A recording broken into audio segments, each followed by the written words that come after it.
do trabalho que a sociedade civil organizou para contribuir para esta reflexão.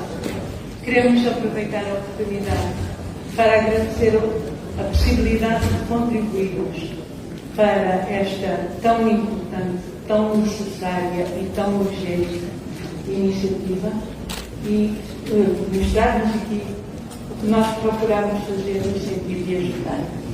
Nós não nos vamos limitar a apresentar aqui o trabalho de ontem.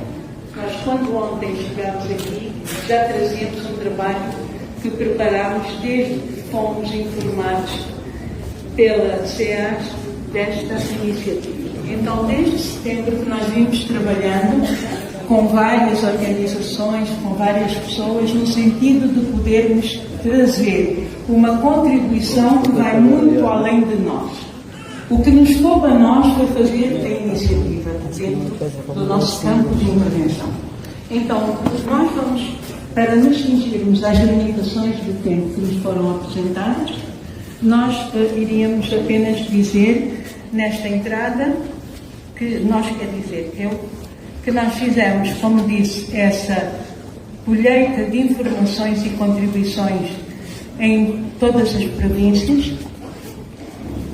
Nós conseguimos depois, tivemos um número de respostas muito menos significativo do que esperávamos, mas continuamos a trabalhar no sentido de recolher mais. Ontem tivemos um total de 40 presenças aqui no nosso grupo de trabalho no período da manhã e no período da tarde. Hoje eu ainda não sei exatamente quantos de nós é que estamos aqui, mas todos, dentro do possível, devem estar bem atentos àquilo que nós vamos falar, de maneira que possam dar contribuições para que depois, no final, nós possamos fazer chegar à organização um documento mais completo. Ok?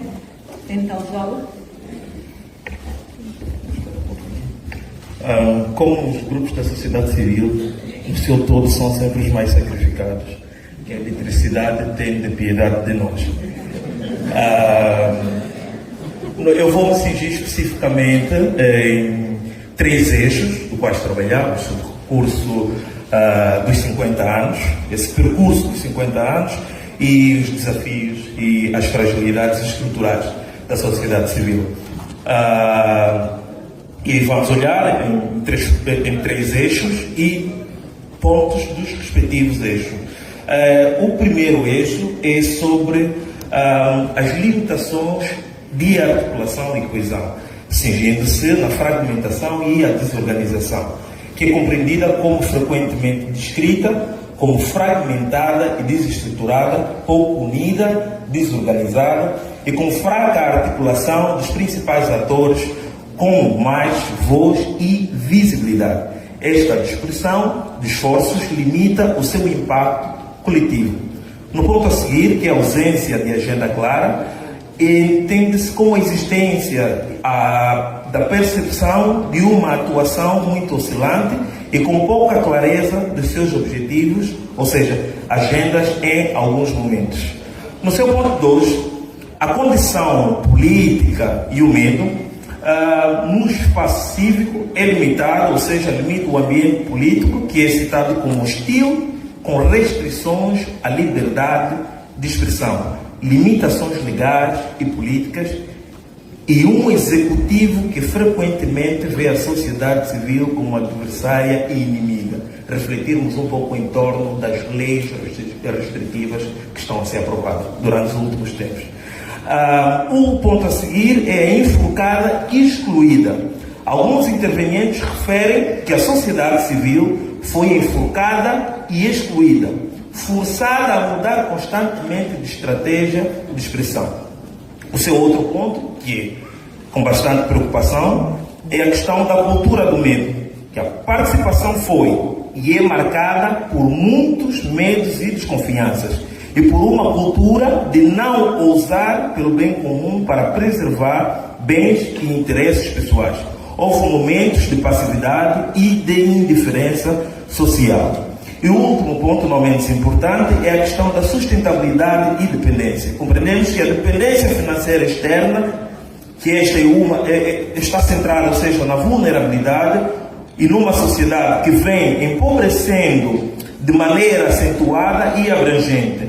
Os cidadãos e as suas organizações têm muitas dificuldades em contribuir através de cotas e doações para a realização dos seus projetos, fatores que contribuem para a existência de uma sociedade civil muito dependente de financiamento externo, o que condiciona em função das agendas dos doadores e pode levar a um esforço entre a autonomia e a cooptação. Tina. Bem, na sequência desse exercício, que foi muito mais desenvolvido do que aquilo que aqui está apresentado, nós fizemos a análise das ações e dos compromissos futuros da sociedade civil. E eu garanto-vos que eu vou procurar sintetizar o máximo que eu puder. E agradeço desde já a vossa atenção. O primeiro pilar, relativamente ao qual nós temos que melhorar a nossa própria ação, e muitas destas reflexões hoje apresentadas, ou hoje, no sentido de agora, refletem situações que vêm sendo estudadas há pelo menos 2 décadas e que não diferem muito disso que está aqui apresentado. Então, o primeiro pilar é o pilar da coesão interna e do fortalecimento estrutural. Portanto, a ação para dentro. Parecemos que isso foi uma das coisas que nos foi solicitada e então temos aqui, por um lado, a questão da aglutinação e da unidade da ação, e a ideia, uma das metas é exatamente a construção da plataforma, de uma ampla plataforma da sociedade civil, sob o lema de construir a unidade na diversidade. Portanto, a partir das nossas diferenças e das nossas formas de viver e de ser sociedade civil, nós procurarmos juntar-nos e termos uma ação coletiva combinada. Fortalecimento das bases e de territorialização. Temos consciência que precisamos avançar mais. Embora já estejamos a trabalhar com estruturas de coordenação local, certo? Em praticamente todas as províncias, temos consciência que precisamos entrar mais fundo nesse trabalho. E isso iria também facilitar a criação de redes nacionais, entre elas a Rede Nacional de Contactos, que nos permitisse mais facilmente mobilizar as ações em função das diferentes intervenções temáticas. A questão da sustentabilidade e da autonomia em resposta à fragilidade que foi identificada, começando pela descolonização, no sentido de nós evitarmos a dependência financeira do exterior, que acaba sempre tendo como consequência uma dependência das agendas e acaba pervertendo, de facto, aquilo que é a nossa ação. E nós pretendemos lutar por ter um instituto público autónomo de financiamento da sociedade civil, de projetos e programas, com dinheiro público, que também é nosso, tanto do setor petrolífero quanto dos setores, quanto o dinheiro ganha a corrupção. É uma boa utilização. Depois, melhorarmos também a cultura interna. Nós precisamos reforçar a cultura democrática, precisamos trabalhar mais o respeito pela diferença, o combate aos oportunismos e aos egos e aos protagonismos.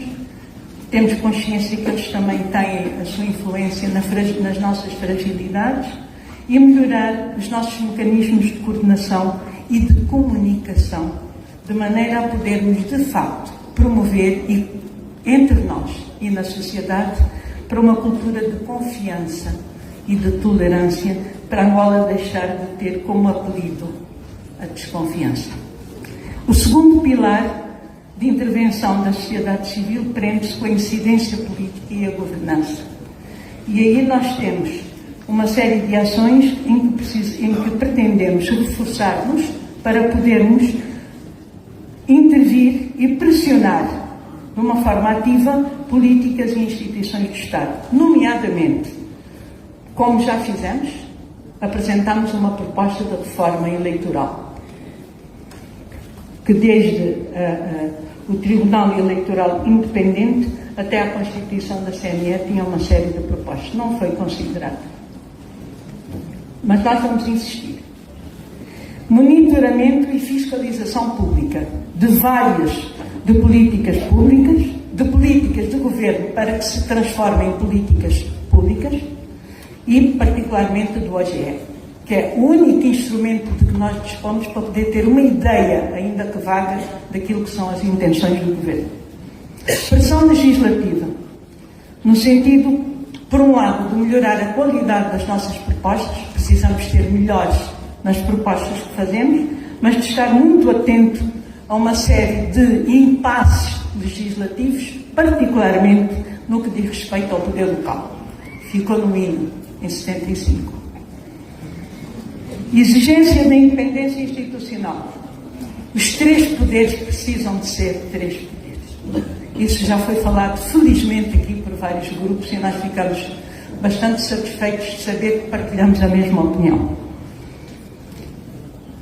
Depois, pretendemos também intervir em termos da estratégia anticorrupção. Isso é um dos eixos em que pretendemos realmente entrar. Queremos ter a capacidade de criar, de acordo com os acordos de Paris, termos a rede de defensores de direitos humanos, autónoma. O pilar 3, engajamento cívico, educação cívica. A revolução cultural não se faz de forma isolada. É através da educação cívica que ela vai acontecer. E todas as mudanças nas sociedades vêm através da cultura. Educação cívica para a mudança, através da consciencialização, através do diálogo e da inclusão. Precisamos que a nossa sociedade seja inclusiva. Deixe dela própria excluir membros seus cidadãos por deficiência, por longura, por serem de uma minoria étnica, etc. Então, esse é outro eixo que vamos trabalhar. E, acima de tudo, vamos trabalhar na construção de uma cultura de paz, que nós precisamos e não temos. E então aqui nós propomos que nos situemos em África, deixemos de ser apenas um país africano, um país em África para ser um país africano. Nos inspirarmos, como já foi dito antes, em rituais simbólicos. Por exemplo, um comba nacional, para pacificar os espíritos que estão agitados, para sarar as feridas e para honrar a memória de todos. E uma sentada, a sentada da Dipanda. Nós fazemos sentada por tudo. Por que é que nós não fazemos a sentada da Dipanda? Vamos pensar a Dipanda. E insistimos na criação de uma comissão da verdade, da conciliação e da justiça restaurativa. Insistimos. É mais do que tempo de termos isso. Não podemos fazê-lo sozinho, mas vamos continuar a lutar. O último pilar, em termos da nossa, principalmente para reforçar a coerência da nossa ação, independência partidária. Liderar a mudança, não apenas reagirmos, mas procurarmos assumir. Olha o tempo. Coragem e persistência, o nosso fato o tempo. Serviço público e portanto, no sentido de que o bem público comande, e integridade. E uma coisa que não se fala no nosso país: solidariedade. Precisamos ter. Compromisso para o futuro. A sociedade civil angolana propõe-se, daqui para frente, construir uma força cívica unificada, autônoma e estratégica. O objetivo final é transformar a indignação coletiva em políticas públicas reais e garantir que a soberania do Estado, de facto, pertença ao povo. O foco muda de resistência para intervenção construtiva e incidência política, sendo a coesão interna o passo fundamental para o sucesso dessa missão. E para a lição central, a reflexão aponta que as oportunidades perdidas da sociedade civil angolana não foram tanto por falta de vontade, mas por falta de arquitetura coletiva e de resiliência financeira.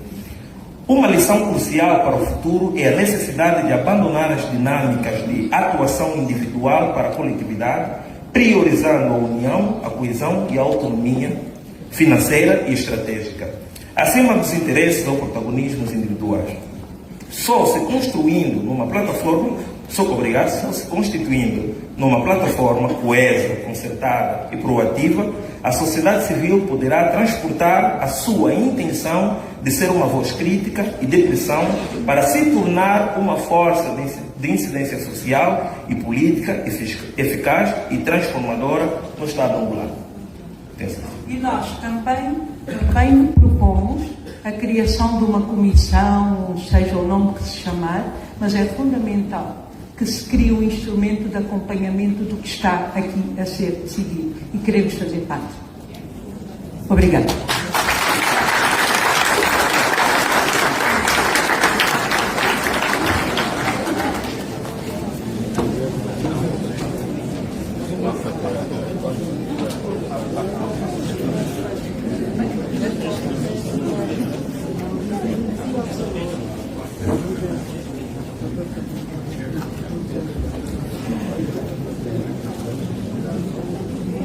Mais uma vez, muito boa tarde.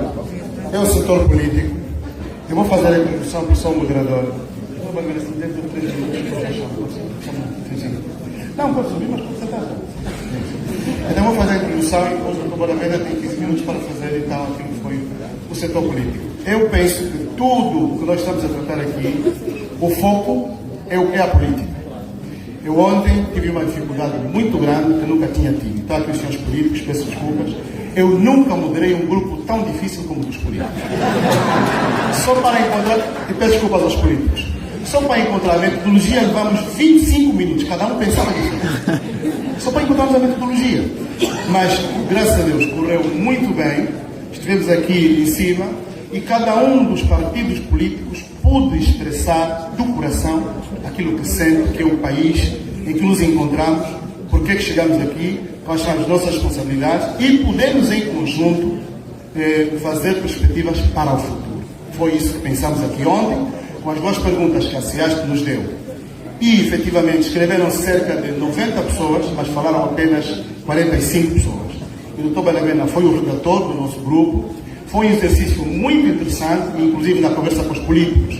Chegou-se à conclusão de que, efetivamente, nunca tinha havido, quando se fala de paz e reconciliação, uma assembleia como esta a falar do mesmo assunto, mas o problema, de facto, é um problema político. Então, vamos ouvir o Dr. Bonavena e, depois disso, naturalmente, eu vou fechar. Dr. Bonavena, tem uns 15 minutos. Obrigado. Muito obrigado. Boa tarde a todos. Bem, então, este grupo de trabalho chamava-se Partidos Políticos e Poder Legislativo, embora não tenhamos falado sobre o Poder Legislativo. As reflexões do grupo foram orientadas a partir de duas perguntas de partida. Que tipo de Angola temos? A primeira. E a segunda, como chegamos a essa situação? Depois, supletivamente, ainda havia uma, digamos, terceira ou meia pergunta. Qual foi a participação de cada um para esse estado de coisas? Não se debruçaram muito sobre esta questão supletiva. Bem, como disse o Dr. Paquice, previamente houve um questionamento em relação ao método de intervenção, entre ser intervenção de grupo ou intervenção individual. Decidiu-se dar a palavra a cada um dos participantes, que não falava propriamente enquanto porta-voz do partido, mas expressava a sua própria opinião. Tivemos duas sessões, uma primeira que é esta, que estou a referir, mas uma segunda em que efetivamente aí os partidos elencaram um conjunto de medidas que acham, as pessoas em nome dos partidos elencaram um conjunto de medidas que acham que são importantes para a conciliação. Então, os participantes, para responder à primeira interrogação, apontaram questões referentes às origens, à edificação e ao funcionamento do Estado independente. Numa abordagem crítica do funcionamento das instituições, caracterizaram a situação do país como de fraca democracia, Daniel Benedito, do PRS, de falta de unidade, Mário Pinto Andrade do MPLA, que é o resultado da herança dos movimentos de libertação nacional, o que conduziu à proclamação da independência em separado, monopartidária, e conduziu também à guerra civil. Um conflito de que todos fomos parte, culpados e vítimas, Manuel Fernandes renova, que foi etnizado e consagrou o cidadão militante, o cidadão soldado e o cidadão preso, e o resto foi tratado como povo em geral, sem direitos, ou como cidadãos de segunda, por isso direitos subalternos, ou, mais grave ainda, como simples fauna humana. Angola está recalcada, sem democracia de oportunidades, submetida à ditadura, Pedro Gomes da FNLA, com a exclusão dos partidos políticos e dos combatentes da luta armada de libertação nacional.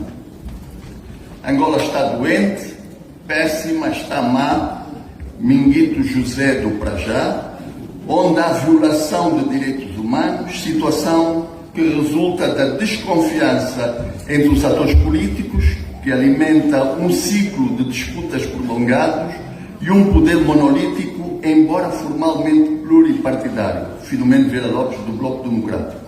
No entanto, o Acordo de Alvor era uma base suficiente para uma independência integrada e inclusiva, Camalata Numa, da UNITA. Mas Angola está mal porque há mais velhos que pensam que vão ficar eternamente no poder. Assim, a reconciliação nacional só será possível se o MPLA mudar. Paulo Viana, do Partido Liberal. Não preciso dizer que é um jovem, né? Ainda assim, é preciso olhar para frente e ultrapassar a reconciliação mínima e de conveniência resultante da paz militar conseguida há 23 anos, que nos permite partilhar os mesmos espaços de festas e de culto, Leonel Gomes, do Prajá, com ações concretas como a valorização do capital humano. Não o fazer é falta de visão. João Mateus, do Renova. Doutor Viagem, Laurindo Viagem, essa conversa que os dois estão a ter aqui tem a ver com a reconciliação mínima e não com a reconciliação. Um é cavaleiro, o outro é cavalo. Angola não pode desenvolver-se sem um forte investimento na educação. Isto é, na formação e qualificação de professores, na construção de escolas, com os materiais de cada região, na alimentação suficiente para crianças, numa Angola plural, política, cultural e etnolinguística, e inclusiva, que não esqueça aqueles que estão nos contentores. É preciso desarmar as mentes e os corações, Alice Chipemba, renunciar às bandeiras da guerra e da divisão, dando sinal de unidade, Higino Cambanda, do Partido Liberal, para que a juventude cheia de potencial possa aprender a viver de forma reconciliada, a Anderson Diogo, do PH. Em concreto, inclusive, nas relações de produção, pois o melhor veículo de reconciliação são as pessoas. Embora a fome não permita a reconciliação nesta república que nasceu do erro de sobrevalorizar o poder das armas, confortando o grupo daqueles que acham que são os únicos que podem governar, ou o grupo daqueles, ou o outro grupo dos que acham que são os únicos que podem fazer oposição. Domingos Seque do Prajá. Nesta Angola de fingimento, em que se diz uma coisa e se faz outra, Alfredo Bunga do Prajá, todos somos culpados. Meia culpa, lindo título. Angola precisa de um pacto nacional, Rosa Canga do Bloco Democrático, pois arrasta problemas de 1975 que não tem sabido resolver. Para a sua solução, o Congresso Nacional de Reconciliação é um bom exemplo, mas o governo não pode estar ausente. A reconciliação não é possível com a soberania cativada, com instituições capturadas que não são capazes de representar as expectativas dos cidadãos nem absorver as suas frustrações. ACJ da UNITA. No Congresso de Reconciliação Nacional tem-se de falar de verdade.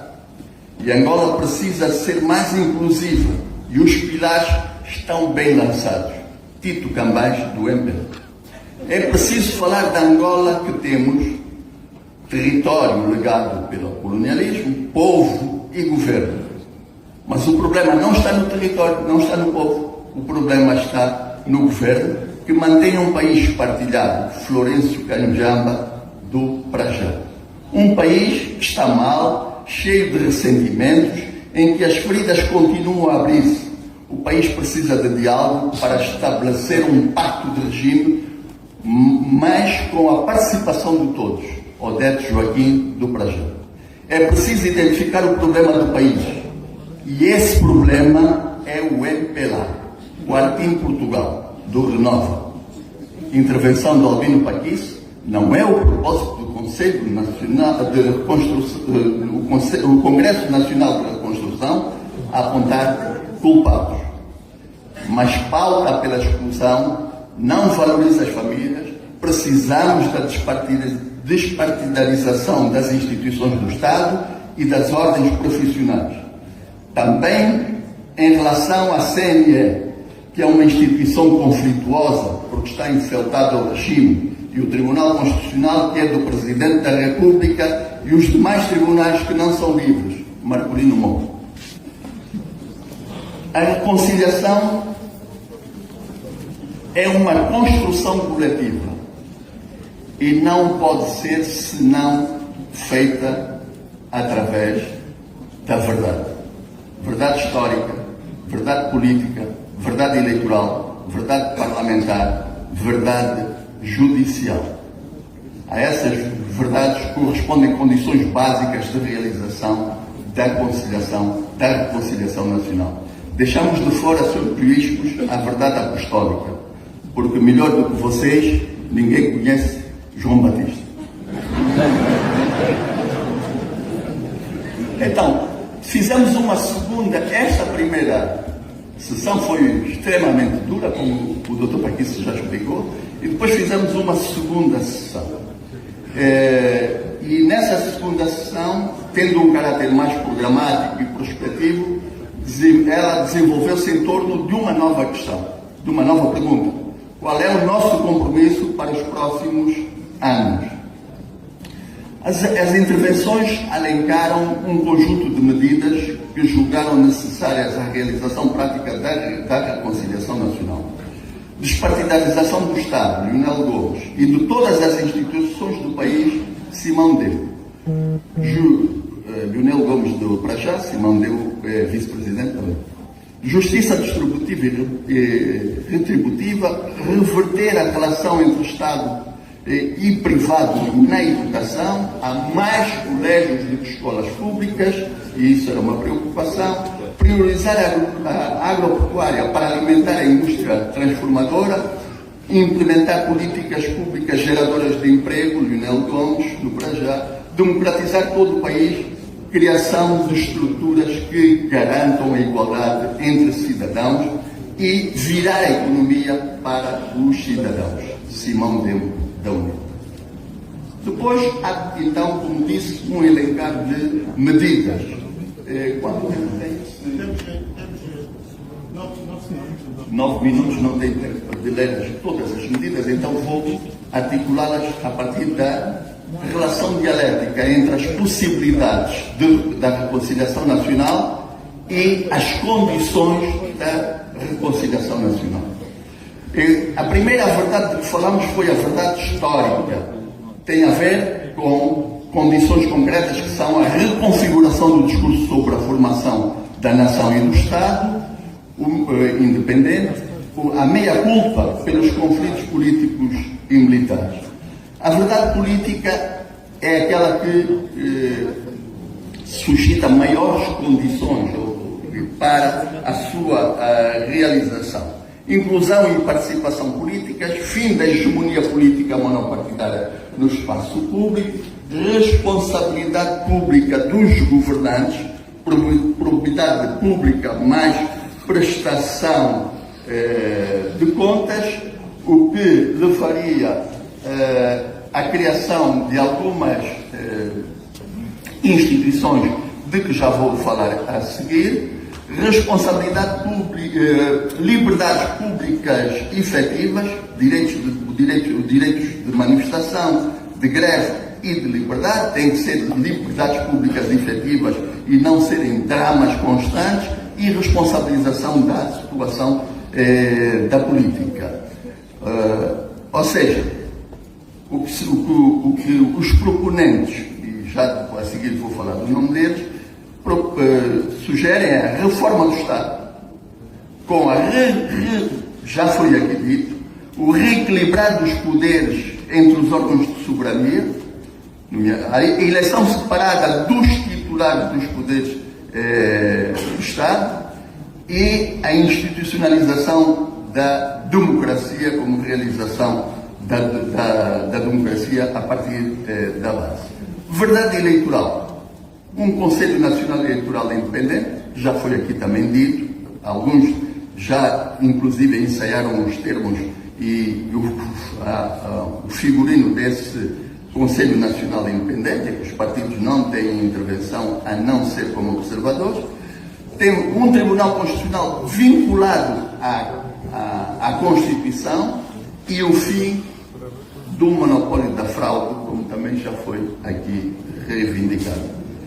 Depois temos a verdade judicial que tem a ver com a justiça independente, e eu prometo-vos para aquilo que o Dr. Sérgio Raimundo disse em relação a isso. Mas foram feitas muitas... Quantos minutos? Faltam mais? 6 minutos. Foram feitas muitas propostas, por exemplo, do Sebastião Salaquiato do Brajá, do Filomeno Vieira Lopes do PD, do Mário Pinto Andrade do MPLA, e para glosar alguém importante, o que está aqui na sala, normalmente diz o que não está na sala, aqui no caso é o que está na sala. Benedito Daniel, Matadi Daniel,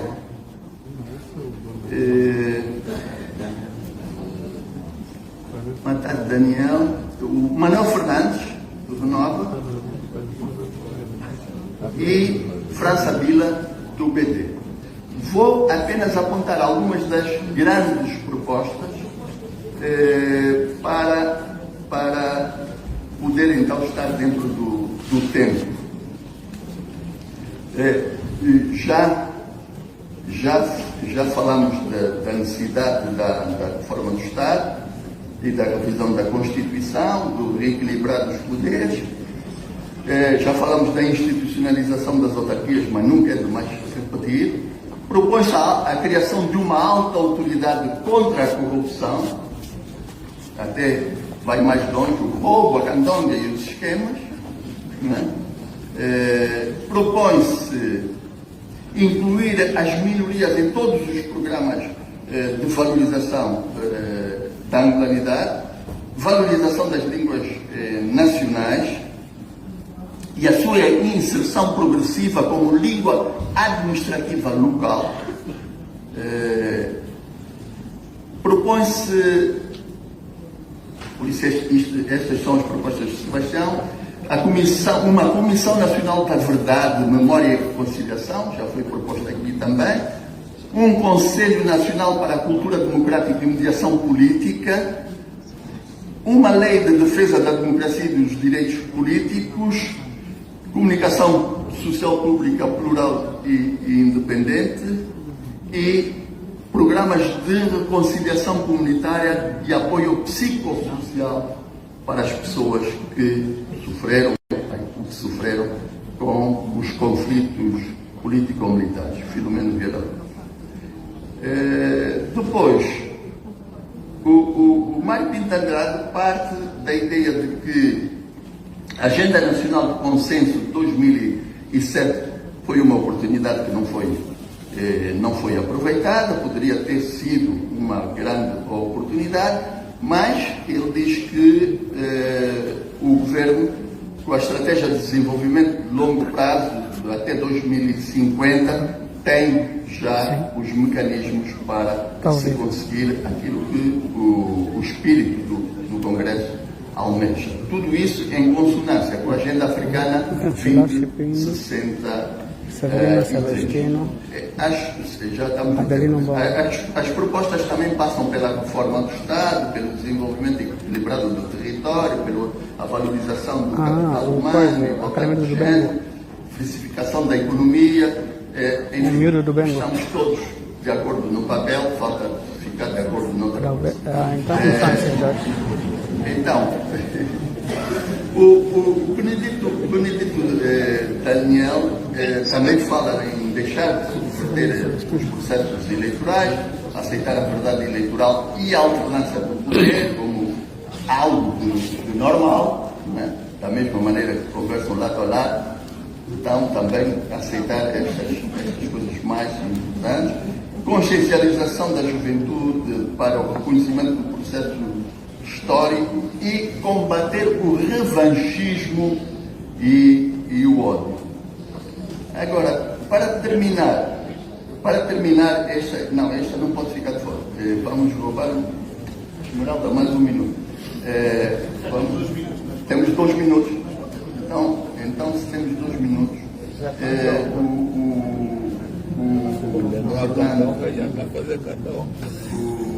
o França Bila, o Manuel Fernandes também tem propostas no sentido da consolidação da cultura da lei, não é? E considerar a educação como uma mola impulsionadora do desenvolvimento, quer dizer, o eixo estratégico do país passar pela educação, e ele propõe uma coisa importante, que é uma reforma profunda da educação com um horizonte de 20 anos.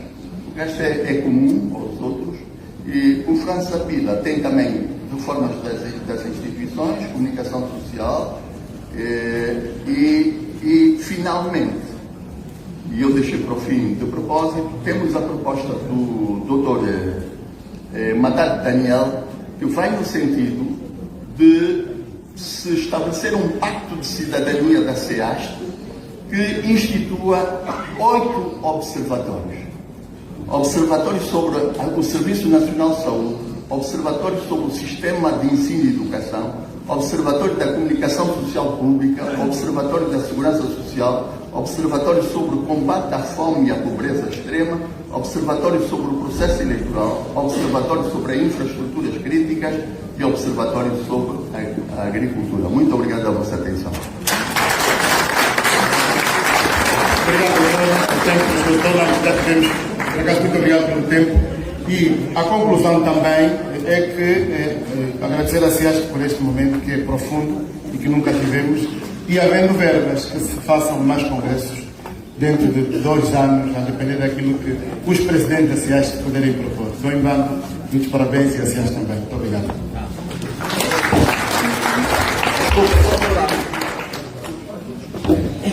Há partidos que elaboraram dossiês para a sua participação aqui neste Congresso. Por favor, façam chegar à Comissão Técnica do Congresso, porque esses documentos poderão ser publicados em anexo às atas do Congresso. Obrigado.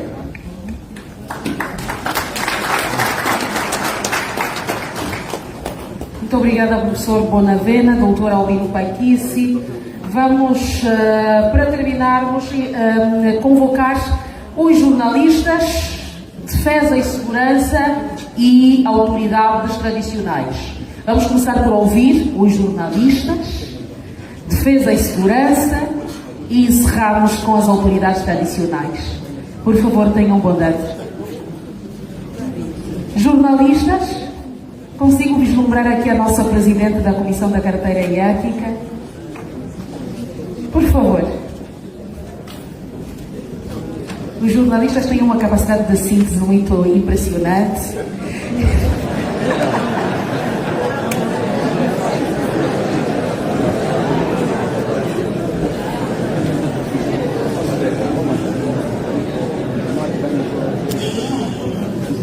Muito boa tarde, esta magna Assembleia.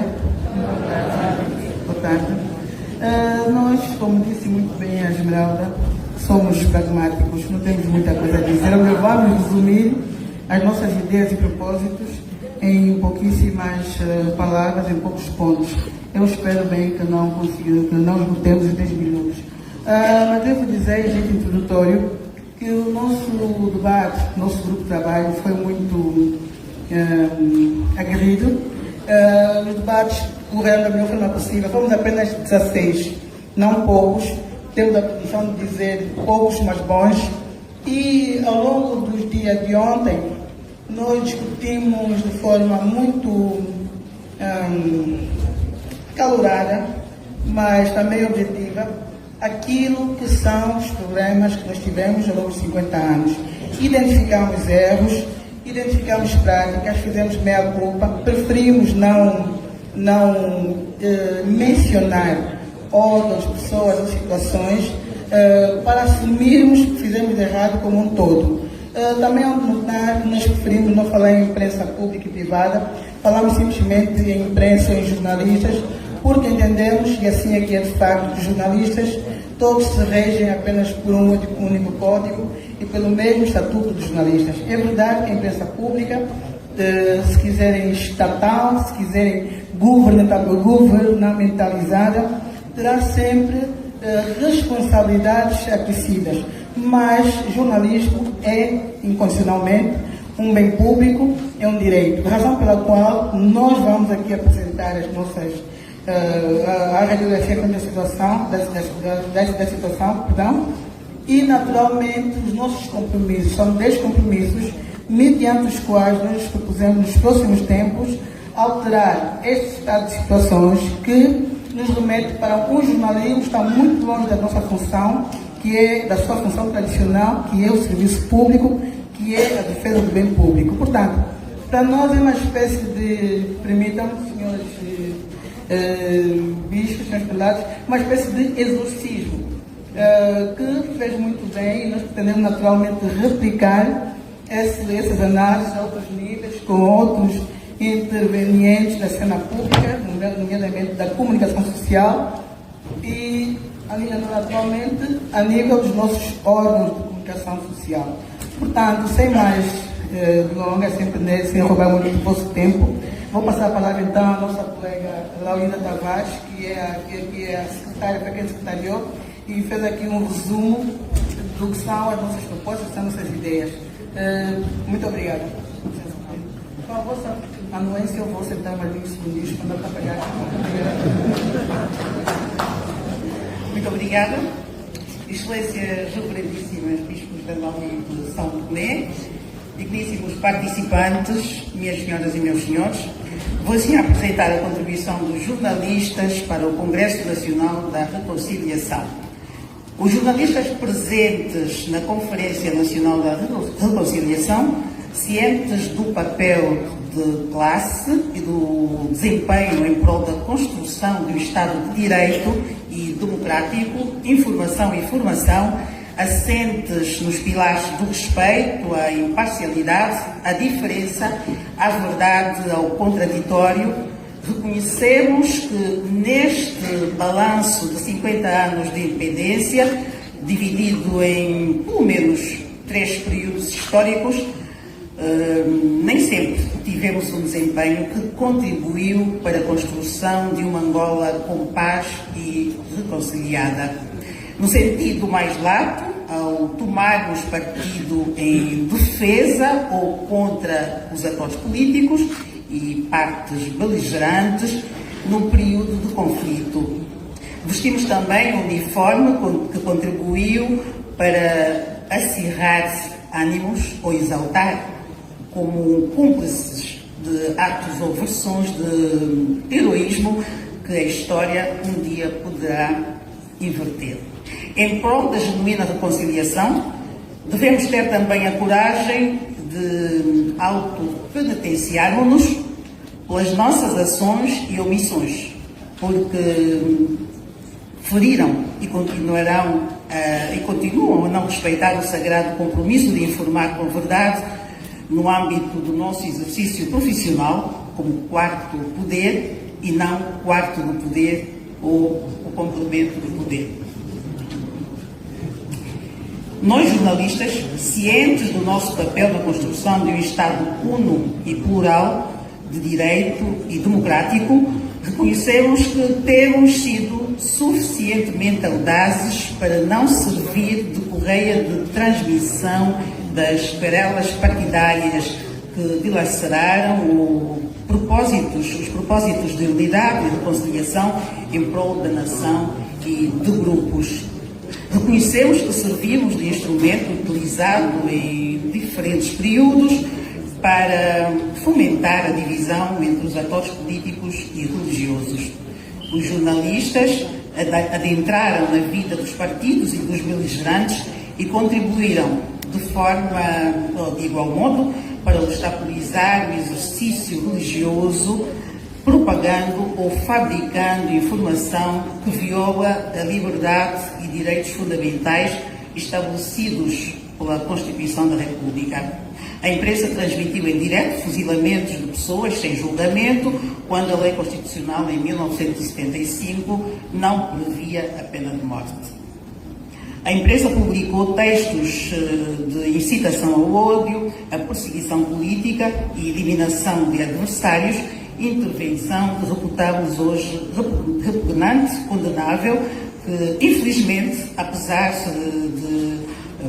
de outro formato, mais refinado e seletivo, continua todos os dias a ser praticado por via de órgãos de comunicação social e a produzir também vítimas. A imprensa esteve na base da propagação de informação, reportando e incentivando a Sexta-feira Sangrenta, que vitimou um grupo étnico em 22 de janeiro de 1993, de que resultou centenas de mortes. A imprensa faz julgamentos e assassinatos de caráter contra pessoas seletivas a quem impede o exercício do contraditório. Das práticas indutivas, consideramos que os jornalistas, e nós aqui, jornalistas, reconhecemos a falta de acutilância e de intervenção nas discussões importantes do país. Como exemplos, cito a lei de imprensa, a lei das terras, lei de nacionalidade, justiça, lei eleitoral e expropriação de terras. Ainda, jornalistas são omissos em função da troca de benefícios. O jornalista tem uma palavra ou uma postura subserviente que vulgariza a imagem, o papel da classe e o bom nome de quem, em liberdade de consciência e da profissão, não se submete à escravatura de agendas políticas e ou partidárias. O jornalista continua a ser visto como integrante de uma classe profissional caluniante que divide ao invés de reconciliar. Assim, os jornalistas reconhecem a necessidade de fortalecer a ética e a deontologia como condição para o exercício pleno da sua profissão, contribuindo para o fortalecimento do Estado de Direito e democrático. E que também considero os jornalistas, que só com um jornalismo plural seremos capazes de promover a diversidade de ideias e a reconciliação nacional.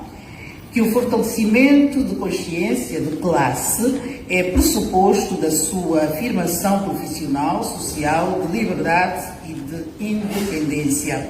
Que o funcionamento pleno da Comissão da Carteira Ética e dos Conselhos de Redação são mecanismos eficazes da autorregulação. Que a classe discuta com frontalidade sobre a necessidade ou não de uma comissão para a organização de um evento de caráter nacional para abordar as questões relativas à reconciliação nacional e a sua integração nesse processo, para que sejamos capazes de ter uma postura mais empática com o Estado de Direito e democrático nos desafios dos próximos 50 anos. Os jornalistas apelam à necessidade urgente de se alterar a tutela da comunicação social estatal, da esfera do governo, para uma entidade independente, como condição para a melhoria da prestação e do desempenho da classe. Os jornalistas consideram fundamental a necessidade de alteração do Estatuto Orgânico da entidade reguladora da comunicação social, conferindo-lhe as devidas competências de regulação, conforme estabelece a lei das entidades administrativas independentes. Os jornalistas apelam, sobretudo, aos órgãos do Estado o respeito ao princípio constitucional de acesso à informação para que se evite a distorção de factos.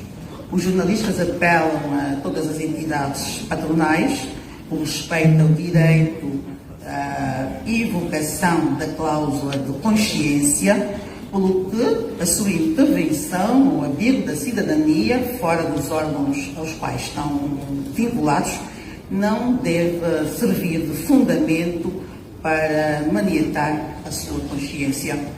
Apelar às entidades patronais para que nos processos de gestão dos órgãos se tenham em conta, em primeiro plano, a valorização e a capacitação dos recursos humanos, bem como a melhoria das condições técnicas e sociais, tendo em conta a interligação desses pressupostos, também na condição social das suas famílias.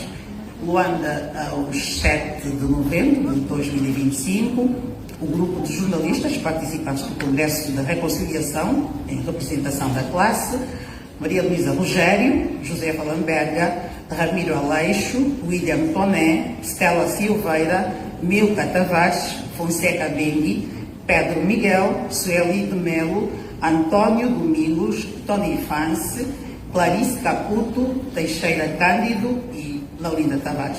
Muito obrigada.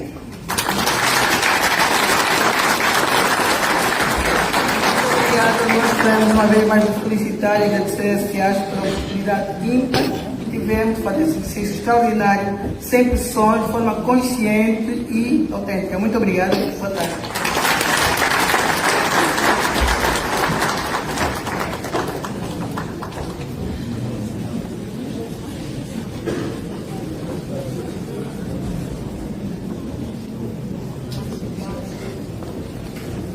Mais uma salva de palmas para o jornalista. Por favor, seguimos com a defesa e segurança. Qual era o meu nome? E vamos encerrar com as autoridades. Venceslau Chepindo, ainda põe. Venceslau Chepindo.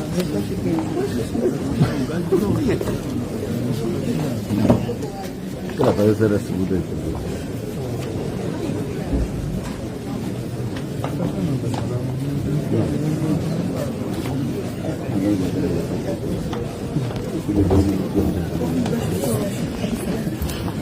Boa tarde a todos e a todas. Para início, senhores bispos, uma saudação especial e parabéns pela organização deste evento único, histórico, na evolução do nosso país.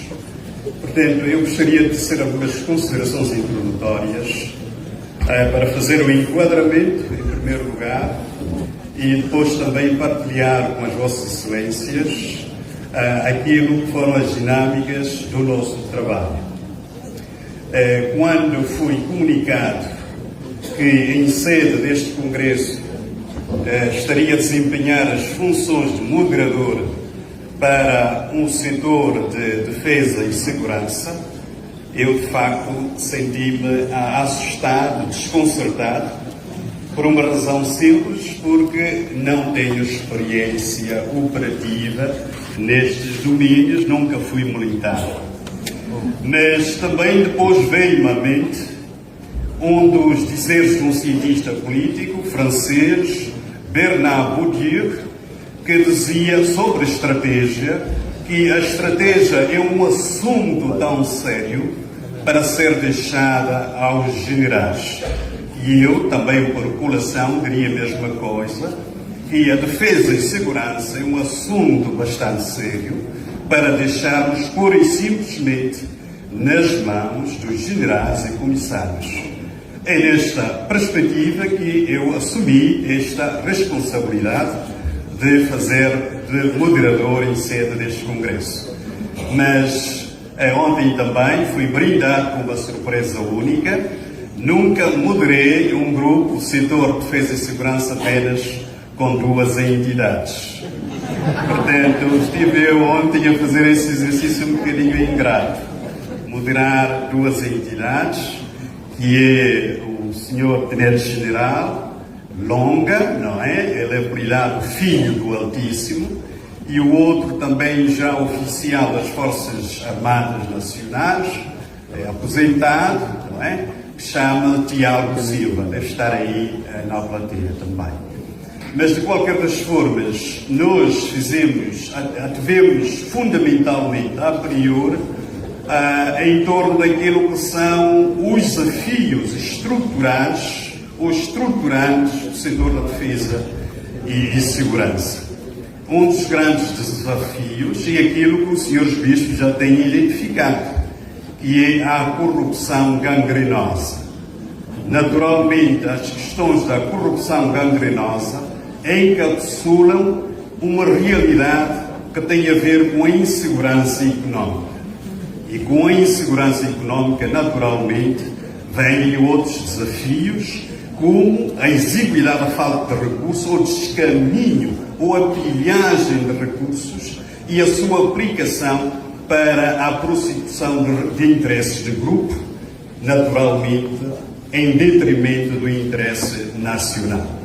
E as consequências vão também desde a falta de capacidade monetária para a criação de oportunidades laborais para os jovens. Disto, naturalmente, gera-se o desemprego, com o desemprego nasce também a frustração e com a frustração gera-se também o suicídio e outras formas de crimes sociais. Naturalmente, com isto, põe-se em causa também a segurança das pessoas. E um elemento essencial também, ainda ligado com o primeiro domínio da segurança humana, que é a segurança económica, tem a ver fundamentalmente com a questão da falta de recursos. Os Estados têm menos recursos para aplicar em áreas nevrálgicas, sociais, económicas e políticas, mas também isto levanta questões. Se o Estado tem falta de recursos, onde é que estão os seus órgãos estratégicos? Órgãos de defesa e segurança. O que é que eles deixaram de fazer para conter a sangria do Estado angolano dos seus recursos estratégicos?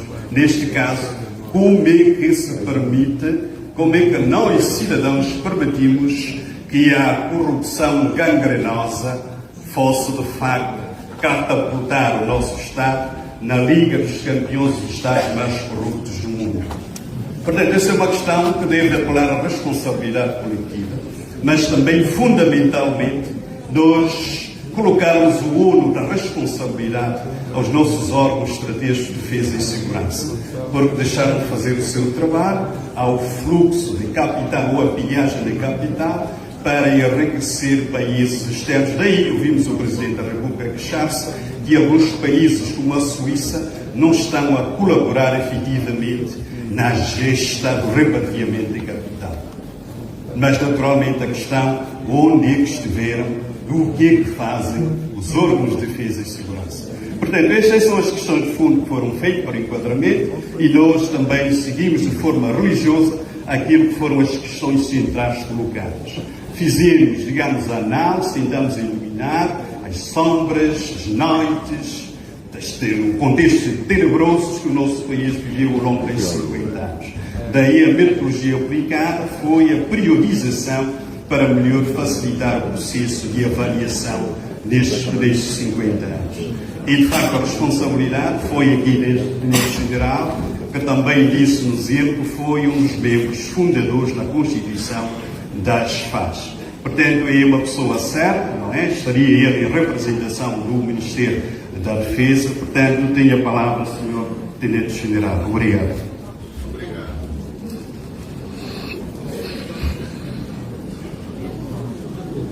Muito boa tarde. Agora boa noite para isso, não é? já fui sacrificado pelos meus colegas que me deixaram na corrida, os órgãos de defesa e segurança.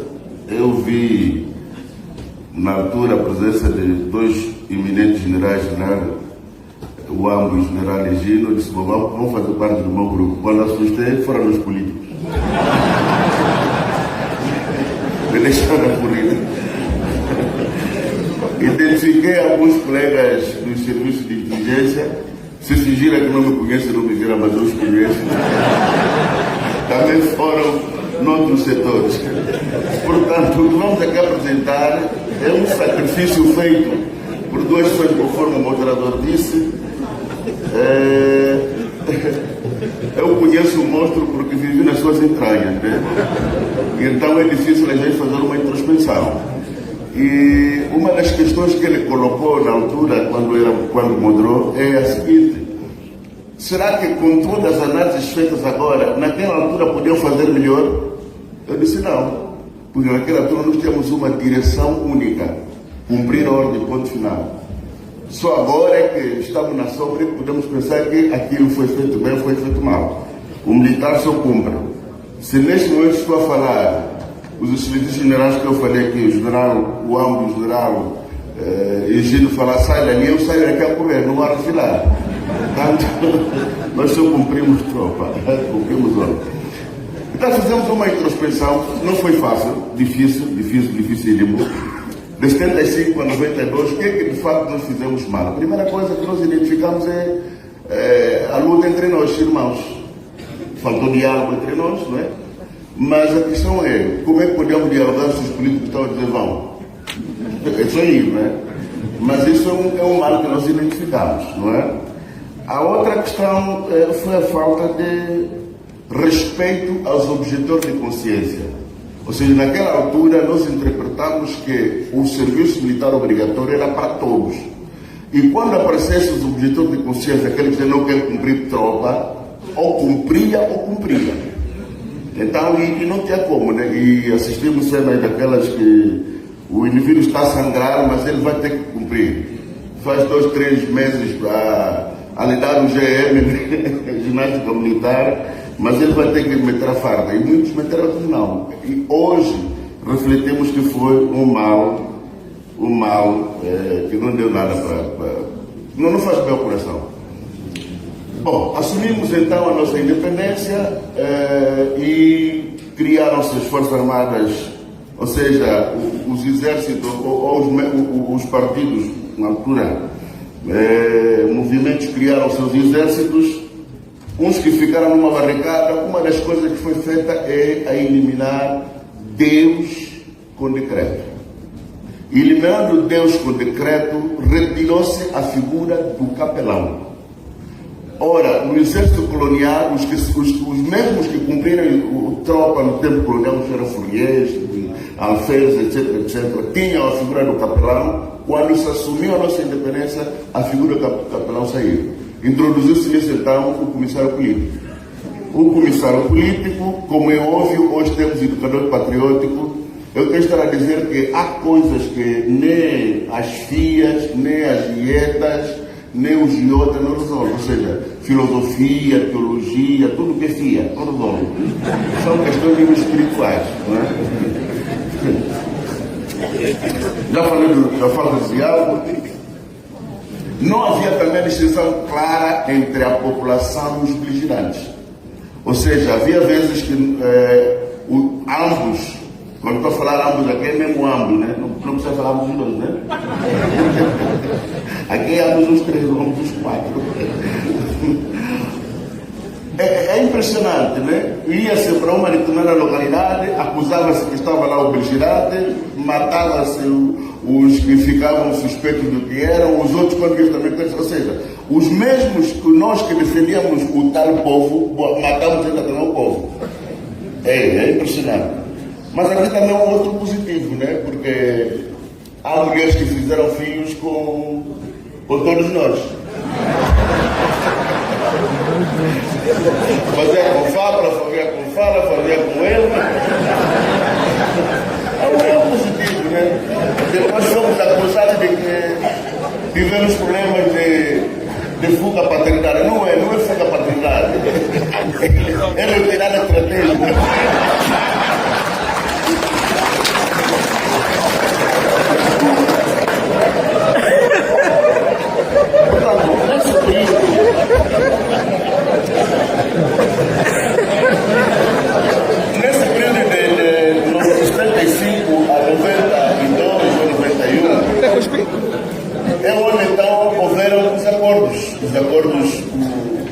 do Alvor, que nós todos conhecemos, e outros mais importantes que nos interessam são os acordos de Bicesse, que deram, entre outras, a passagem do mono para o multipartidarismo e, consequentemente, a formação do Exército Único, que naquela altura era chamado de Exército Único. Eu me lembro que, já falei com o Sr. Excelência General Higino Carneiro, eu já entrei compulsivamente nas FAPLA por... O nome ficou bonito, né? Compulsivo, né? Não, é rusgado. Na altura da Constituição do Exército Único, nos chamaram para vir numa reunião e na altura General Higino Carneiro, na altura Coronel, nos deu lá um papo. Eu levantei meu dedinho, disse que não queria mais, queria estudar. E disse: não, camarada, você gastou dinheiro do Estado, foste na Rússia, foste na União Soviética, foste em Cuba. Como é que é preciso? E é com muita laxúria que eu me lembro desse período. Nós realmente vivemos a unidade e a união. Era uma caserna muito grande, onde 25 das FAPLA se uniram. E as camas eram, de um lado, FAPLA até do outro lado, FAPLA até do outro lado, 2 tenentes coronéis, um das FAPLA lá à frente, e nós éramos dirigidos então por 2 generais, o general Camalata Numa e o general João de Matos. É um curso muito bom, mas muito difícil. E fizemos família. Não, fizemos mesmo família. Pena que não nos lembra no momento desse, né? Nunca só nos falaram lá. Fazem festa, mais uns 50. Nunca. Mas estamos vivos. Muitos de nós fora, mas nós outros ainda estamos vivos.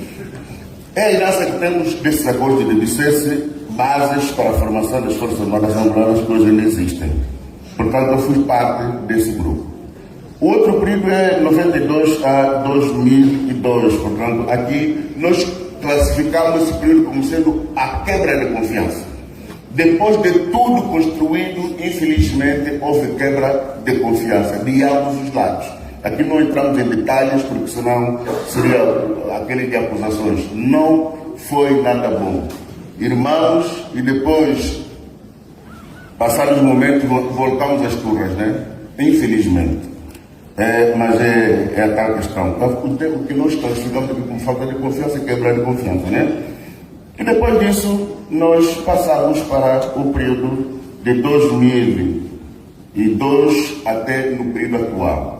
Aí sim, já há mais conforto, agora há paz, voltamos a nos reencontrar, a chorar os outros que não conseguiram resistir, porque muitos de nós morreram, e infelizmente estamos aqui. Nesse período, nós achamos por bem encontrar alguns pontos para melhorarmos, não é? Estou aqui a resumir já por causa do tempo. Nós falamos como sendo pontos fracos até aqui. Os pontos positivos a serem retidos para a Angola que nós desejamos. E é muito complicado falar para um setor grande, né? 2 pessoas, os colegas estão aqui, não nos crucificam porque fugiram. Deviam estar lá para contribuir. Então, uma das coisas fundamentais que nós encontramos é restabelecer a confiança nacional entre nós. Nós servimos de reconciliador, servimos de ponte de ligações para todos os lados, mas nós também precisamos de reaver essa quebra de confiança que tinha desaparecido. Deve-se reiterar ou reintroduzir, aliás, a figura do capelão. Porque, veja, é impressionante que a nível da SADC, os únicos exércitos que não têm capelania são Angola e Moçambique. São os únicos. E é impressionante. Eu estive nesses países todos ali e, infelizmente, antes de qualquer atividade, pergunta: como vocês têm capelão? E os colegas perguntam: quem é você é? Fazíamos figura. Colegas militares que estão aqui, que não vieram no grupo. Devemos terem atenção que há determinados problemas que são espirituais. Não tem nada a ver com patriotismo. Há coisas que só se resolvem com Deus. E nós temos experiência disso. Por isso, como recomendação,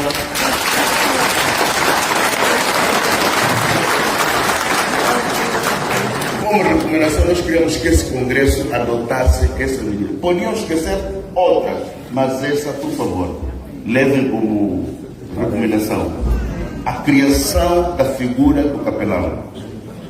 Tem levantado perguntas, mas com tantas igrejas, de onde vai vir o capelão? Não. Nós temos projetos, nós temos trabalhos feitos. Se quiserem, se tiverem alguma dúvida, nos contactem. Não vamos aqui entrar em detalhes, mas é preciso voltar à figura do capelão. É necessário fortalecer o sentimento de pertença. É preciso nós fazermos muito para o sentimento de pertença. A mania que nós temos, entre aspas, passo a expressão de que a segurança é para os homens da segurança, não. Segurança é feita por todos nós. Todo cidadão nacional faz segurança. Por isso é que, como não temos essa noção, o indivíduo que tem uma parcela de terreno num sítio estratégico oferece ao estrangeiro para colocar lá na cantina. Há um ditado, eu não falo Umbundo, mas há um ditado em Umbundo que diz que, não vou falar em Umbundo, vou traduzir apenas, que diz que não dê ao estrangeiro a possibilidade de tocar batuque. Porque quando tocar batuque, vai pensar na terra dele. E nós damos batuque a muitos estrangeiros em sítios estratégicos. Temos que incentivar o sentido de pertença. Temos que chegar à conclusão que a única terra que vamos defender, dedos e unha, é esta. É agora. Ponto final. Independentemente de quantos passaportes tenha. Mas é aqui onde deve defender. Também devemos criar condições de segurança cibernética. E para isso, criar softwares nacionais e, se possível, servidores. Porque essa de depender de servidores estrangeiros, os dados vazam. Eu me lembro, trabalhei numa das embaixadas, eu perguntei aos colegas, na altura, eram mais chamados como colegas do futuro, como é que os dados vão aqui? Não, nós, israelenses, não, meu irmão, passam a gastar dinheiro para levar e não anda diretamente. Porque Israel é amigo, entre aspas, na política não existe amigos, né? Existem interesses.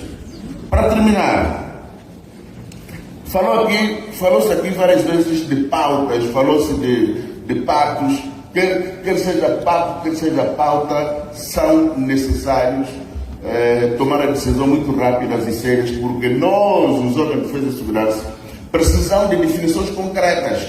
Quais são as nossas fronteiras políticas? Quais são as nossas fronteiras geográficas? O que nós vamos defender como soberania? Porque só saber que o fulano é estrangeiro, se calhar ele é angolano. O fato de não ter bilhete de identidade não dá o direito de ser estrangeiro. Então é preciso que o Estado, ou seja, os políticos estão aqui, nos ajudem. Em suma, 75 até 2023, 25, aliás, houve recuos e avanços, mas o mais importante é que as Forças Armadas existem, os órgãos de defesa e segurança existem e todos nós somos poucos para segurarmos esse país. Muito obrigado.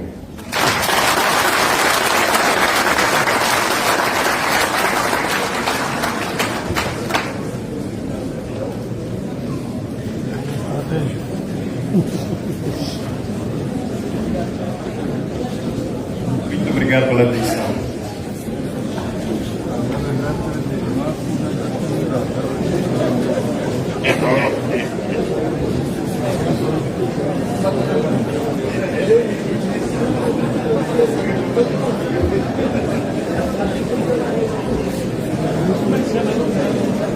Numa.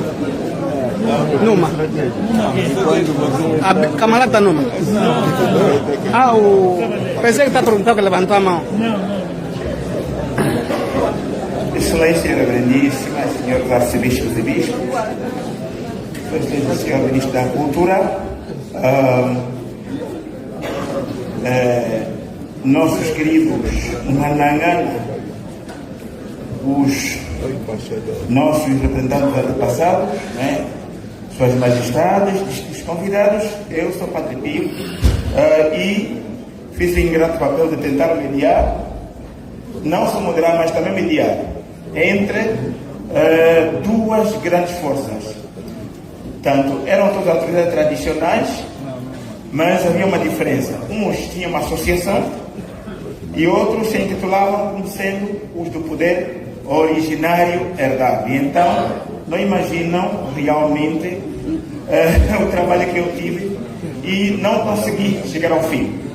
E vou quebrar um pouco o gelo, como o senhor que me antecedeu, para rirmos um bocadinho, porque estamos a terminar.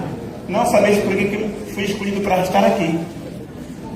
Quando a organização viu que eu tenho pulseiras, me confundiram com o rei dos gambos.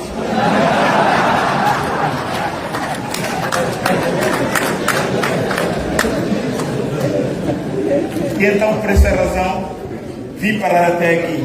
Muito obrigado a todos. E então, o seu secretário do grupo vai apresentar o que o grupo pensou.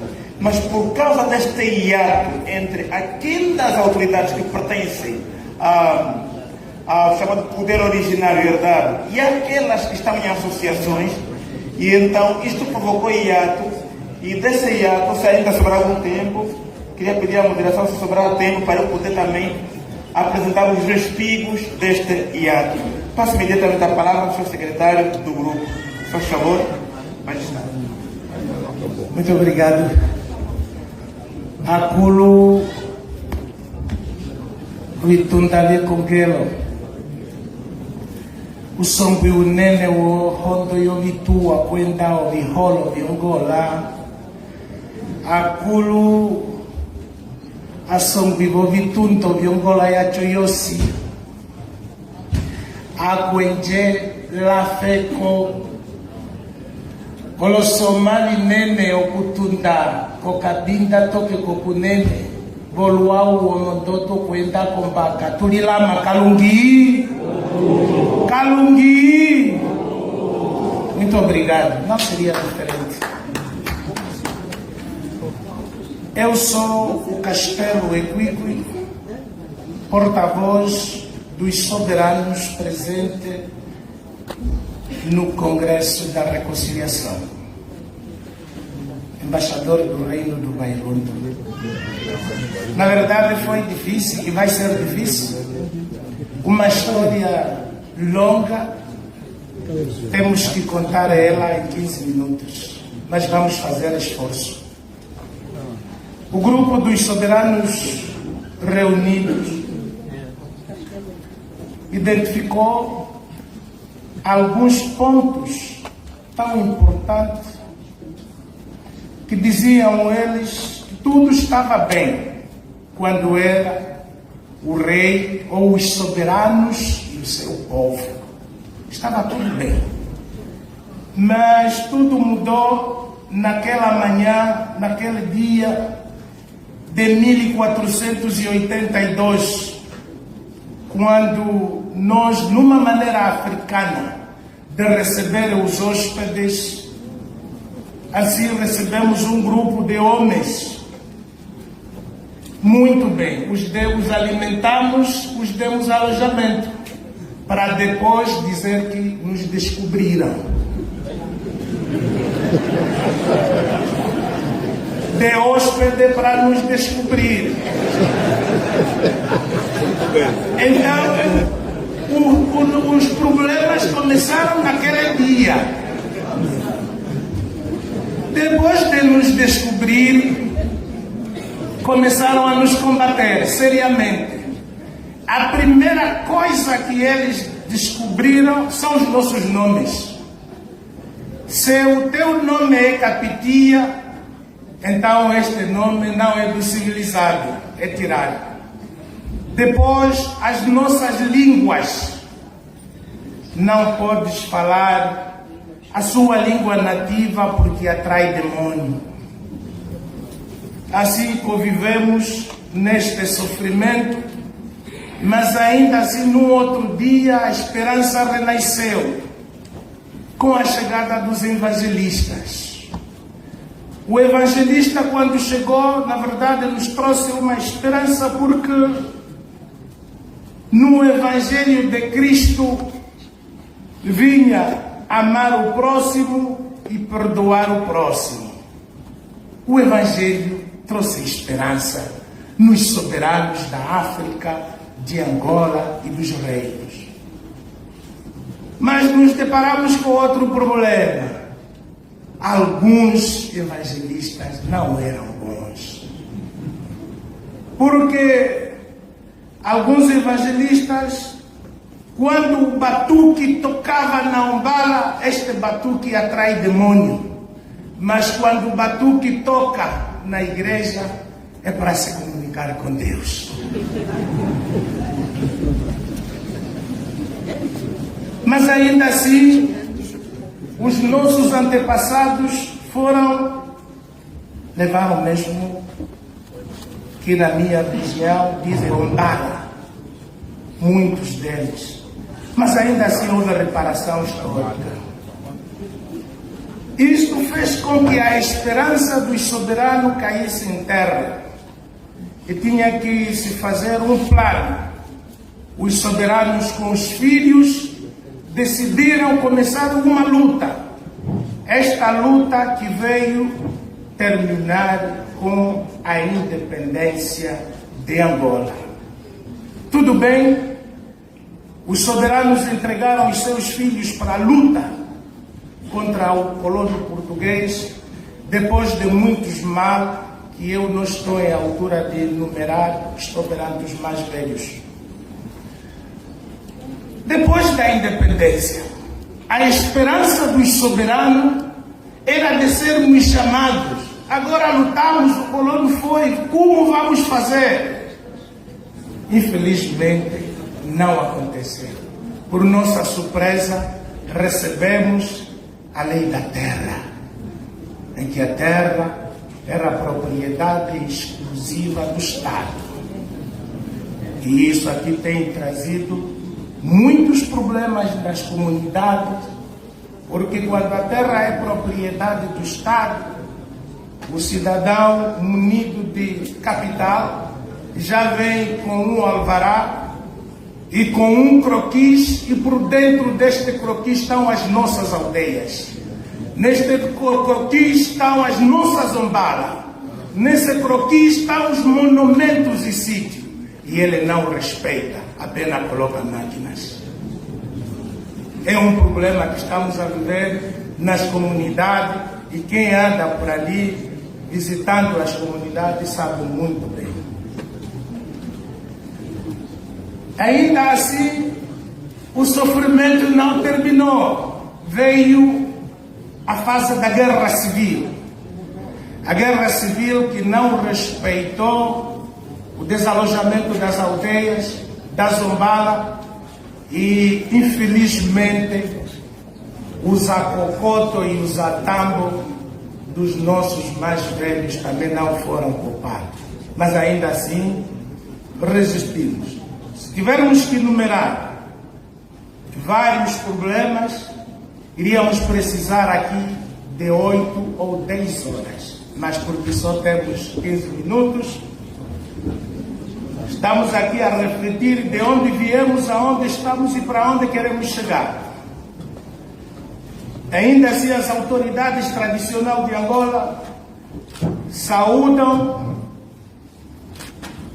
a consulta de lei que vai regular as autoridades tradicionais, uma missão que está a ser levada a cabo pelo senhor ministro da Cultura de Angola. Em nome das autoridades, agradecemos, senhor ministro. Ainda assim, propomos para o futuro uma reparação histórica para com as autoridades tradicionais, o mínimo que se faça. Queremos que haja, na verdade, a revisão da lei de terra para respeitarmos aquilo que já foi danificado até nos dias de hoje. As autoridades tradicionais pedem a representação do poder tradicional no parlamento angolano.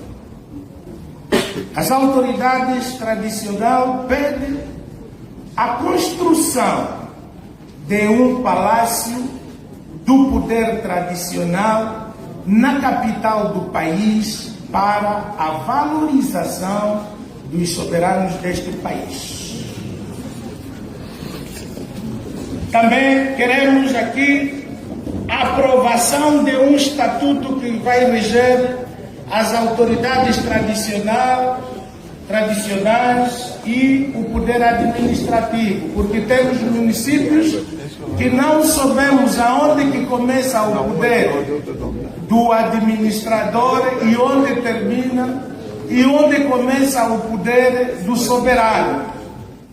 Temos aqui algumas informações que no país, em alguns municípios, os administradores já estão a entronizar somas. Grave. Queremos aqui pedir a colaboração da sociedade, que nos ajude, por favor, na eleição e entronização dos soberanos da linhagem, porque estamos a nos deparar com situações em que localidades que eram comercial ontem, hoje quando passa já tem um soba e já tem um rei, de onde veio, quem entronizou, o poder tradicional de linhagem desconhece. Assim, ainda propomos a implementação dos 4 pilares, que são o resgate, a valorização, a preservação, a divulgação da identidade cultural angolana. Na verdade, alguém pode perguntar, afinal de contas, o que é que as autoridades tradicionais querem resgatar e valorizar? As autoridades tradicionais querem valorizar, em primeira mão, as línguas nacionais. As línguas nacionais faladas, escritas, cantadas e nos contos, porque nos deparamos com um problema. Quando nos hospitais recebemos médicos, o médico chega no Chico Leste, no consultório íntimo aparece uma mãe, fala choque e o médico só fala português, às vezes mal. Aí ficam a se complicar. O médico diz uma coisa, a mãe entende outra coisa. Assim também, a mesma situação, nas comunidades recebemos juízes, advogados, que não falam as línguas nacionais, mas é ele que tem que te defender. A comunicação fica difícil quando dizer em língua nacional que não sou eu, ele entendeu que é você.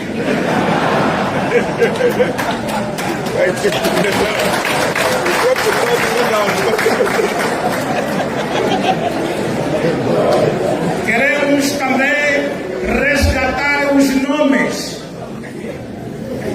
Eu fico muito feliz com os bispos que temos quando me deparo com os nomes. Fico muito feliz. Não quero aqui mencionar, mas aí está a minha felicidade. Os nomes para os soberanos angolanos é a conexão com a ancestralidade. Quando não falas a língua dos teus antepassados, não tens o nome dos teus antepassados, estás desconectado. Mesmo os que tiverem perante uma oração, quando colocarem amém, a bênção foi para Portugal. Porque oraste na língua dos outros, não oraste na língua dos teus avós. Não é possível ser abençoado por intermédio da língua dos outros. Queremos também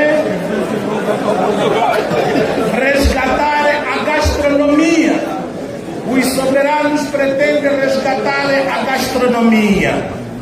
porque, desculpe, a sala, o homem africano é forte de natureza, o homem angolano é forte de natureza, mas hoje o homem está a ficar fraco, fruto da finúria. Não é possível o homem africano matabichar água com folha de limão e o pão do libanês esperarmos que este homem seja forte. Estamos a mentir. Por isso que estamos a ficar fracos. Queremos também resgatar a nossa medicina natural. A nossa medicina natural. E eu tenho certeza que os mais velhos que estão aqui na sala se lembram muito bem do Guanana, da Santa Maria e das outras folhas que ontem fizeram parte da nossa medicina e eles estão aqui muito fortes. Queremos também aqui resgatar com muita urgência o alambamento. É a nossa preocupação, porque lá nas comunidades demos conta que há muitos homens que estão a levar mulheres sem fazer alambamento. Para termos uma harmonia da comunidade, então pedimos que seja um facto. Há aqui uma situação que as autoridades não deixaram em branco. É o esquecimento das autoridades tradicionais na hora do bem e bom. Quando um casal vai contrair matrimônio na conservatória, o conservador está presente. Quando vai à igreja, o pastor está presente. Mas quando é alambamento, o seguro e o soba, ninguém lhe lembra. Quem é que passa a declaração que este cidadão que vai se casar vai apresentar na igreja e na conservatória? Queremos aqui, em nome das autoridades tradicionais, apelar o amor ao próximo, o perdão natural nas comunidades. Queremos aqui também ter coragem, em nome das autoridades tradicionais, ter coragem de dizer aqui uma vez por todas, em que nós preservamos a memória dos nossos ancestrais, preservamos os monumentos e sítios, mas pedimos que o povo de Deus não volte mais aos sobas e os seculos para perguntar ou procurar aquilo que eles não têm, por favor. Não há nenhum pau seco, estou autorizado a falar em nome dos soberanos, não há nenhum pau seco da pasta nas cabeceiras, no bolso, que traz prosperidade. Não há. Porque se assim fosse, nós os soberanos viríamos conexos.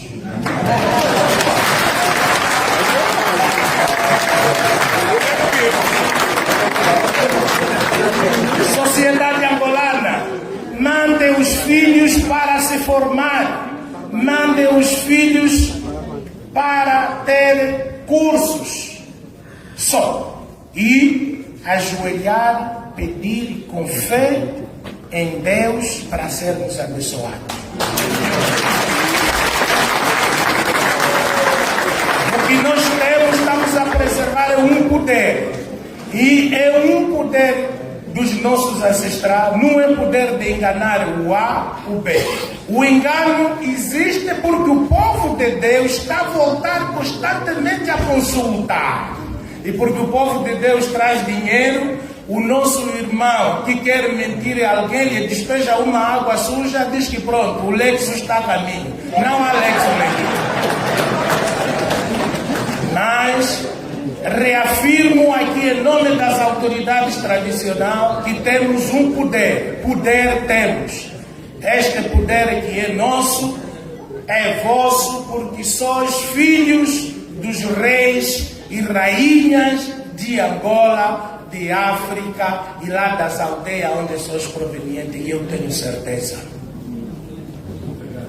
Pedimos também às autoridades para nos ajudar a resolver o problema.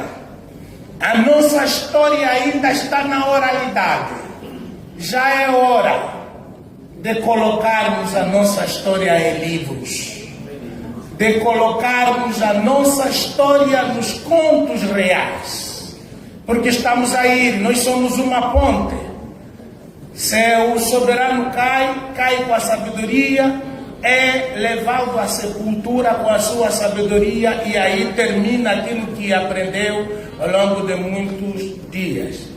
Visite as ombalas, visite os reinos, peçam por favor para nós vos receber, porque nós somos os culpados de hoje olharmos para um soba como um feiticeiro, porque alguns parceiros não estão a nos ajudar.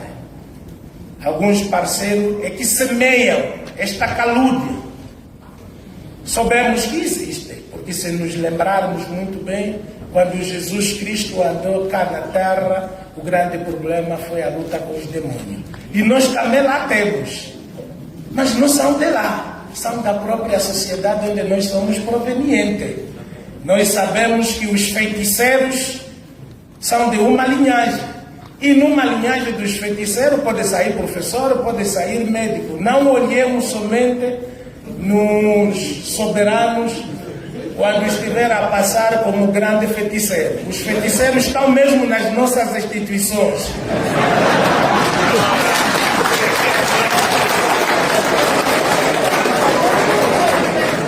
Aquele que chega no chefe e diz que, mesmo com o certificado, e diz ao chefe, não lhe promove, é feiticeiro. Esse é feiticeiro. E depois queremos que a sociedade nos ajude a lutar com um fenômeno que vivemos nas nossas comunidades. Já que estamos no momento da reconciliação. Nas nossas comunidades de Angola, para te odiar, bastava 2 palavras simplesmente. O fulano é feiticeiro. Quando não for suficiente, o fulano é do outro lado. Agora não sei qual é o lado.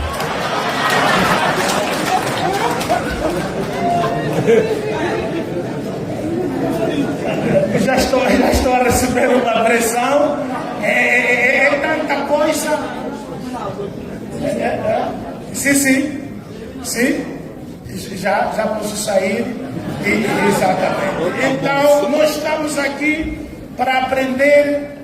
Estamos aqui para poder transmitir a sabedoria ancestral. Queremos pedir que haja aqui uma convivência, a convivência saudável entre a espiritualidade e a ancestralidade. Nós, o reino do Bailundo, experimentou e deu certo. É assim que em 1881 recebemos os missionários que alojamos, demos terra, demos segurança, demos proteção e temos certeza que no dia 11 de novembro esta missão completa 145 anos. É uma convivência entre a ancestralidade e a espiritualidade. É possível, 150 anos, já experimentamos. Nos ajude, por favor, para podermos reduzir o sofrimento do povo. E nós, mais que outras pessoas, conhecemos melhor o sofrimento do povo, porque vivemos lá, temos lavra lá, temos as nossas casas, temos as nossas famílias. E muito obrigado mesmo. Estaremos aqui disponíveis. O nosso reino está localizado no centro de Angola, no município do Bailundo, a 75 quilômetros a norte, e nós adotamos um sistema para poder atender as visitas. O Simplifica. Muito obrigado.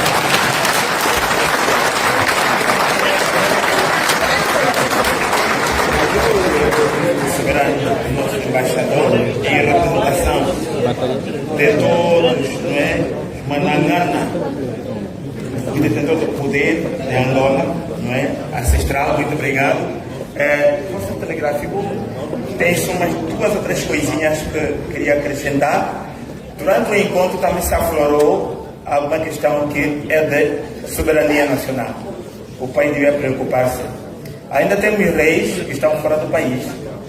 Durante a luta colonial, a luta anticolonial, houve reis que foram mortos e cujos corpos foram levados.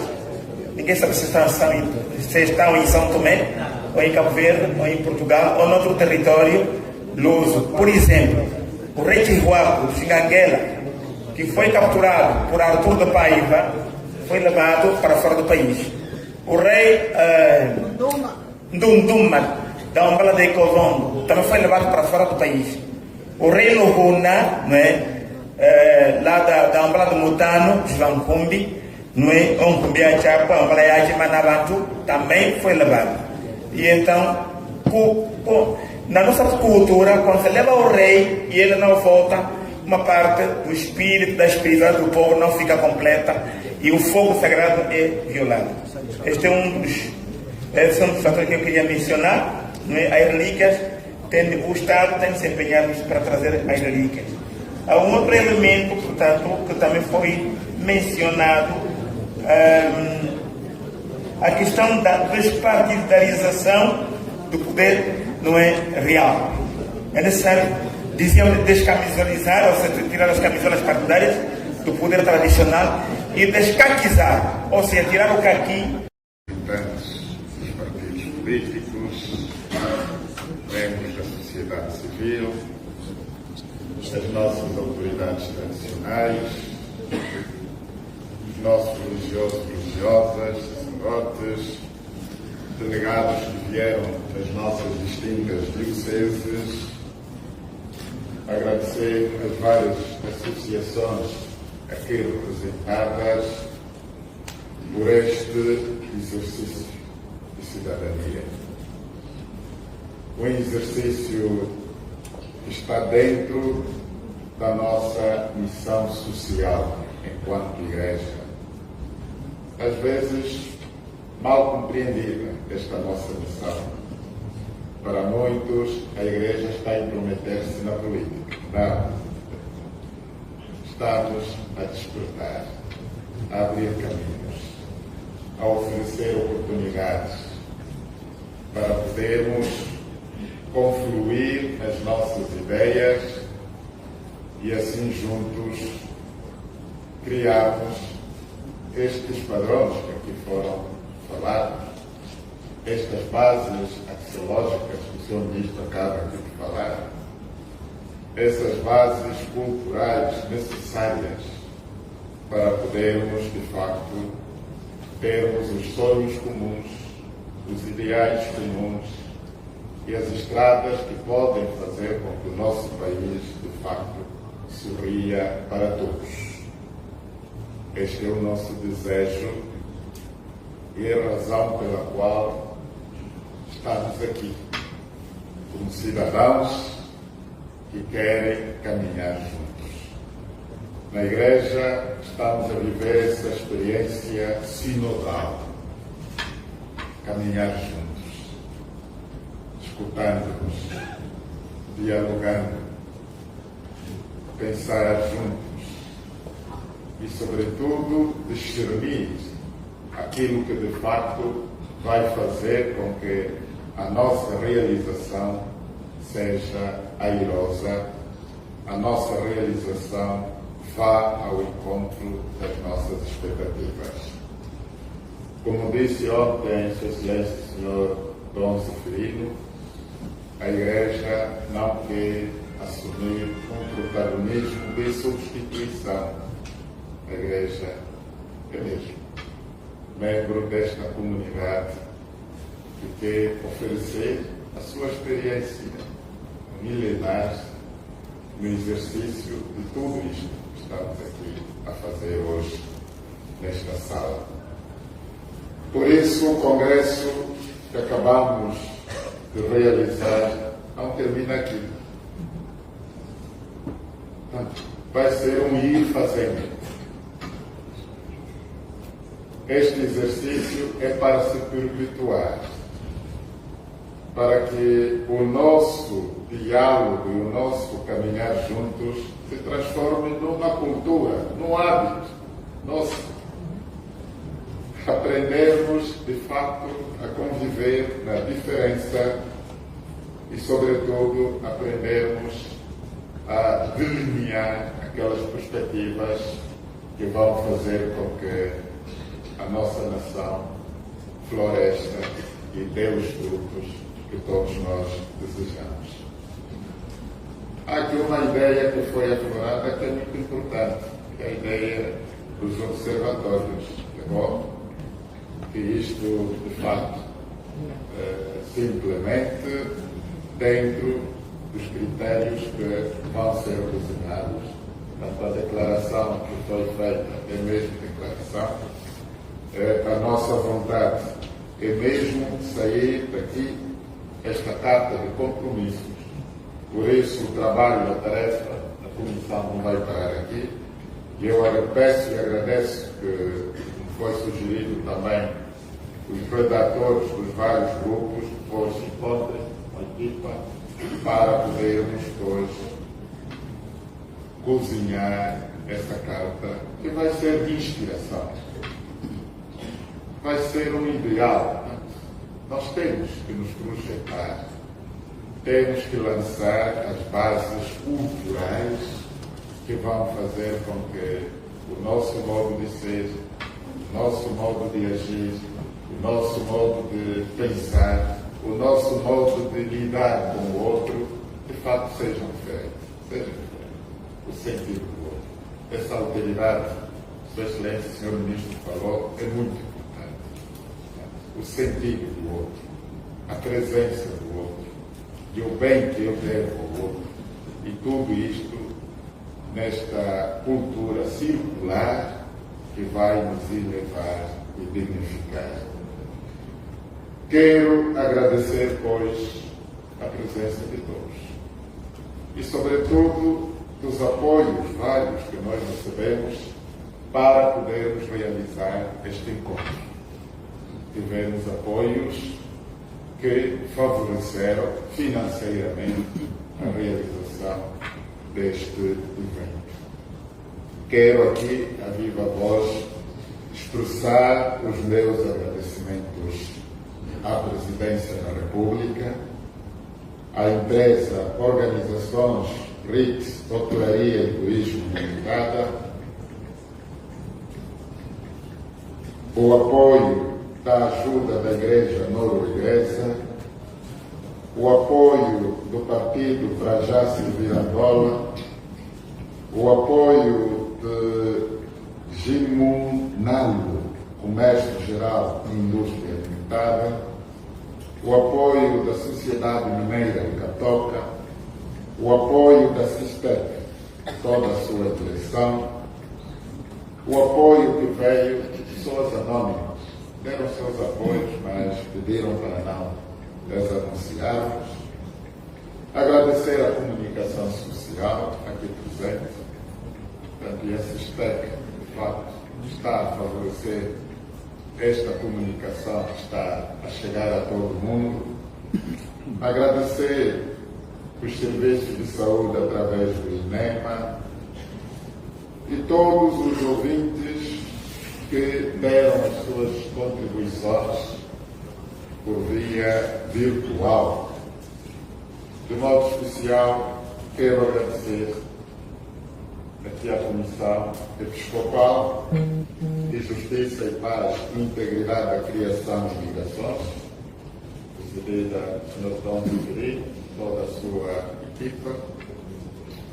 Agradecer a equipa dos moderadores que deram o melhor de si para que este exercício de harmonizar ideias, de sintetizar ideias e tirar o suco que nós agora vamos colocar à disposição de todos. Agradecer a nossa filha, a Chiaca, que nos animou e abrilhantou-nos com a sua experiência, a sua veia jornalística. Agradecer, enfim, a todos vós que aqui estáis presentes. Vamos regressar para as nossas dioceses, para os nossos locais de trabalho, para os nossos grupos, com esta missão de cada um, de facto, ser uma semente lançada para esta Angola 50 anos depois. Esta Angola que deve, de facto, ter outras razões para sorrir e para se realizar.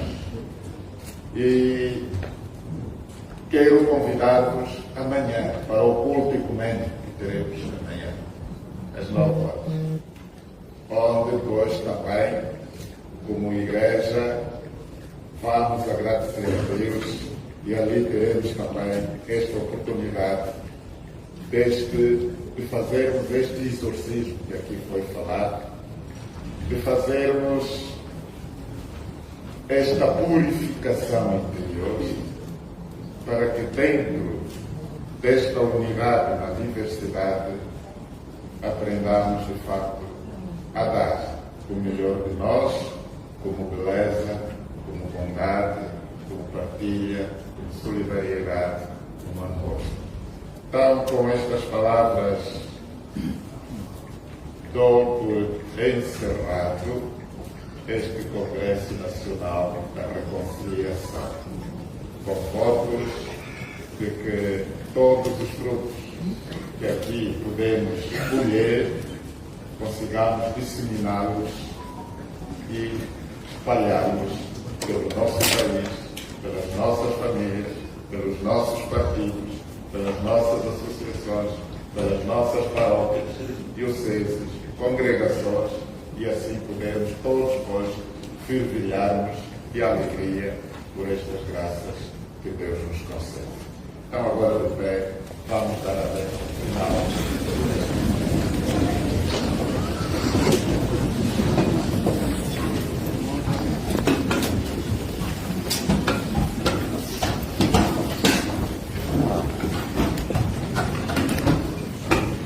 Recorda-me aqui o nosso secretário, que no domingo hoje teremos também a missa na paróquia de Santíssimo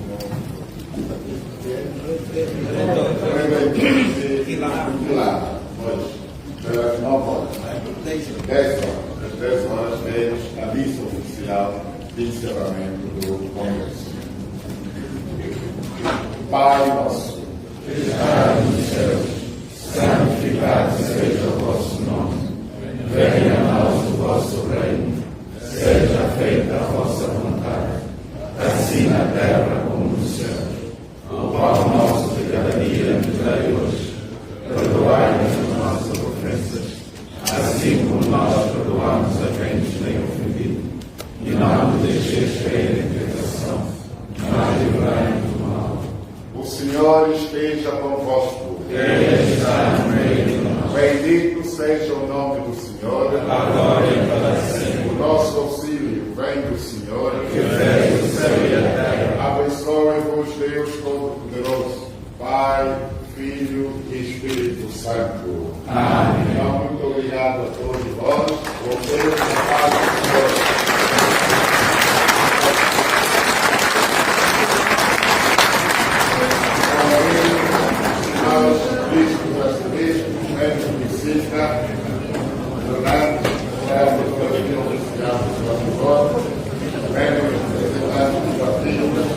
Oui, tira só aquele micro que está falando aí.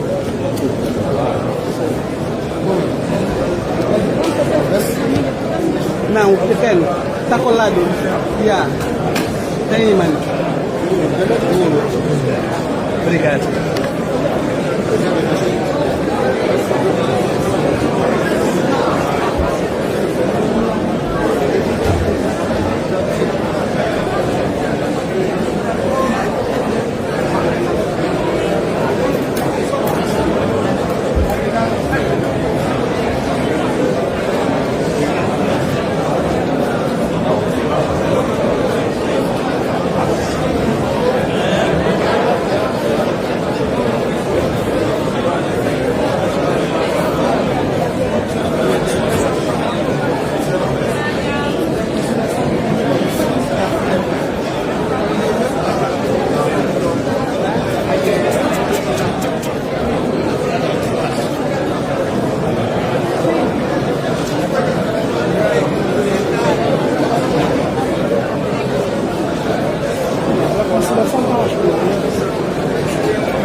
língua.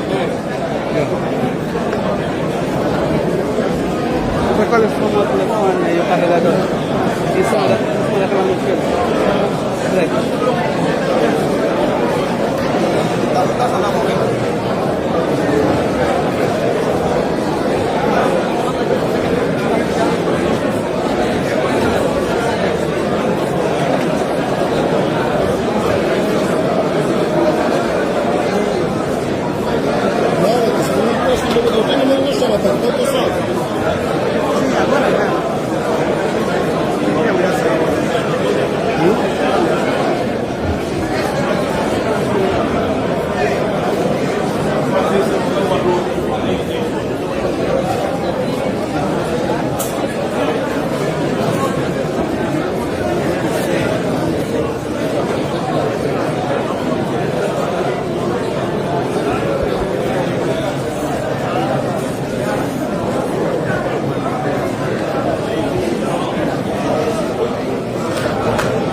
Minitono mau vanji bunji konsukwa wenu vuli kilangilonje